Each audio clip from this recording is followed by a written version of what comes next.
Talvez você já ouviu alguém dizer assim: não conte seus sonhos para ninguém.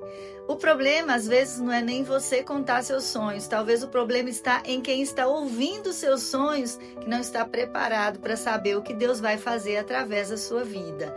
Hoje, no nosso estudo, nós vamos falar de um jovenzinho de 17 anos de idade, que revelou 2 sonhos dele para os seus próprios irmãos. Os seus irmãos não estavam preparados para saber o que Deus ia fazer através da vida dele. Quando José era um jovem de 17 anos, cuidava das ovelhas e das cabras, junto com seus irmãos. E José contava ao pai as coisas erradas que os seus irmãos faziam. Jacó já era velho quando José nasceu e por isso ele amava mais do que a todos os outros filhos. Jacó mandou fazer para José uma túnica longa, de mangas compridas. Os irmãos viam que o pai amava mais a José do que a eles e por isso tinham ódio dele e eram grosseiros quando falavam com ele. E certa vez José teve um sonho e José contou esse sonho aos seus irmãos. Ele sonhou que estava num campo armando feixes de trigo e que de repente o feixe dele se levantou e os feixes dos seus irmãos o rodearam e se curvaram diante dele. Então os irmãos perguntaram: quer dizer que você vai ser nosso rei e que vai mandar em nós? E ficaram com mais ódio dele ainda por causa dos seus sonhos e do jeito que ele os contava. Ele contou um outro sonho. Ele disse que dessa vez o sol, a lua e 11 estrelas se curvaram diante dele. E dessa vez ele foi repreendido pelo próprio pai. Por acaso a sua mãe e os seus irmãos e eu vamos nos ajoelhar diante de você e encostar o rosto no chão? Os irmãos de José tinham inveja dele, mas o seu pai ficou pensando no caso. Um dia, os irmãos de José levaram as ovelhas e as cabras de seu pai até os pastos que ficavam perto da cidade de Siquém. Israel chamou José e pediu para ele: vai lá, meu filho, vê como seus irmãos estão, vê se está precisando de alguma coisa, me traga notícia dos seus irmãos. E José foi procurar os seus irmãos e os achou em Dotã. E quando José chegou no lugar onde seus irmãos estavam, eles arrancaram dele a túnica longa, de mangas compridas, que ele estava vestindo, depois o pegaram e jogaram no poço. Estava vazio e seco.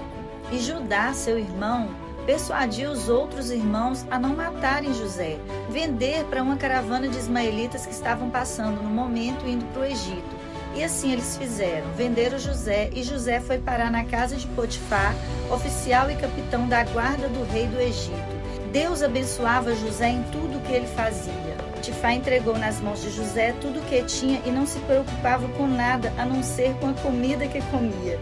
José era um belo tipo de homem e simpático. Mas algum tempo depois, a mulher de Potifar começou a cobiçar José. Ele começou a evitá-la, mas um certo dia ele teve que entrar na casa e a casa estava sem os empregados. E ela então agarrou José. José escapou das mãos dela, mas ficou nas mãos dela a túnica que ele vestia. E essa túnica serviu para ela incriminar José. Ela começou a gritar e disse que José havia agarrado ela. Ela inverteu a situação. No mundo das narrativas, ela criou a própria narrativa dela. E o marido dela acreditou, lançou José na prisão, mas o Senhor estava com José e o abençoou, de modo que ele conquistou a simpatia do carcereiro, pois o Senhor estava com ele e o abençoava em tudo o que fazia. Passado algum tempo, o rei do Egito foi ofendido por 2 dos seus servidores, o chefe dos copeiros e o chefe dos padeiros, e ele mandou os 2 para a cadeia, para a prisão, onde José estava. Certa noite, ali na cadeia, o copeiro e o padeiro tiveram um sonho cada um, e eles ficaram perturbados com esse sonho. E José diz para eles que Deus é quem dá a gente a capacidade de explicar os sonhos. E o chefe dos copeiros resolve contar para José o sonho que ele teve. O copeiro disse que na frente dele havia uma parreira que tinha 3 galhos. Assim que as folhas saíam, apareciam as flores, e estas viraram uvas maduras. E eu estava segurando o copo do rei, espremia as uvas no copo e o entregava ao rei. E José dá a explicação. José diz que os 3 galhos são 3 dias. Daqui 3 dias, o rei vai mandar soltar você. O padeiro gosta do que ouviu e ele resolve também contar o seu sonho para José. Eu também tive um sonho. Sonhei que eu estava carregando na cabeça 3 cestos de pão. No cesto de cima havia todo tipo de comidas assadas que os padeiros fazem para o rei. E as aves vinham e comiam dessas comidas. E José explicou: o seu sonho quer dizer isso. Os 3 cestos são 3 dias. Daqui 3 dias o rei vai soltá-lo e vai mandar cortar a sua cabeça. Aconteceu exatamente o que José tinha dito. O rei fez com que o copeiro voltasse ao seu antigo trabalho de servir vinho ao rei e mandou que o padeiro fosse executado. Porém, o chefe dos copeiros não se lembrou de José, esqueceu dele completamente, porque José havia pedido para o copeiro: quando você sair daqui, se lembra de mim. Mas ele esqueceu completamente. Mas lembra que nada foge ao controle daquilo que o Senhor deseja para a nossa vida. Deus tem um plano para tudo que acontece na nossa vida. Até as coisas que a gente pensa que é descaso de alguém, Deus está no controle. 2 anos se passaram e o rei do Egito estava em pé, junto à beira do rio Nilo. E saíram 7 vacas bonitas e gordas. Logo em seguida saíram do rio outras 7 vacas feias e magras. E as vacas feias e magras engoliram as bonitas e gordas. Num outro sonho, 7 espigas de trigo que saíam de um mesmo pé. Depois saíam 7 espigas secas queimadas pelo vento quente do deserto. E elas engoliram as 7 espigas cheias e boas. E o rei ficou perturbado com esse sonho. Então ele mandou chamar todas as pessoas que fossem capazes de adivinhar, todos os sábios, mas ninguém conseguiu dar explicação a esses sonhos. E o copeiro disse para o rei: pois é, eu preciso te falar de algo que aconteceu. Lembra quando o senhor ficou chateado comigo, me colocou lá na prisão? Pois é, lá tinha um jovem e ele teve a explicação para o meu sonho. Ele disse que eu iria sair em 3 dias e ia voltar a te servir. E que o padeiro morreria em 3 dias, e assim aconteceu. E o faraó imediatamente manda chamar José.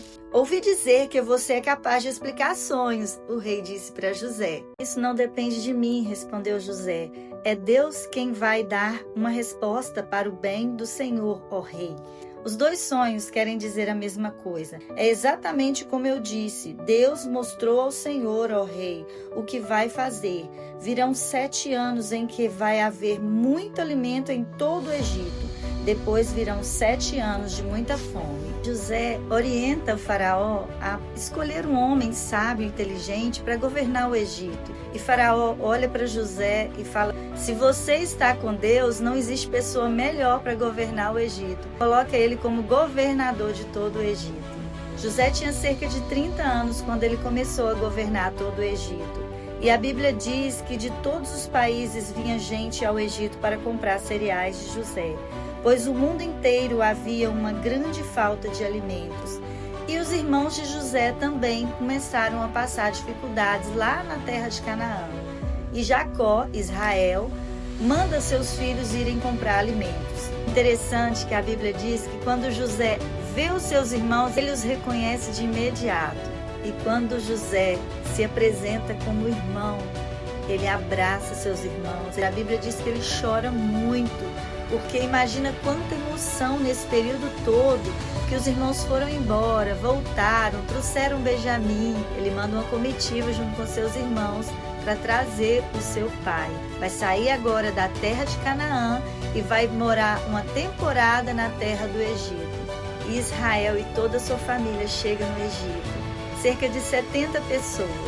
E José já tinha 2 filhos, chamados Efraim e Manassés. Vários textos nós lemos que o Senhor abençoava José em tudo que ele fazia. Então não foi diferente enquanto ele governava o Egito se tornou muito próspero.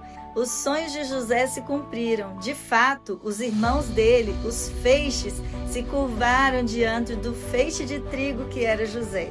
E de fato, até o pai dele agora vem morar no Egito. Próximo encontro, nós vamos falar um pouquinho mais sobre esse momento em que a terra de Gozem, no Egito, perto do rio Nilo, passou a ser a morada dos israelitas.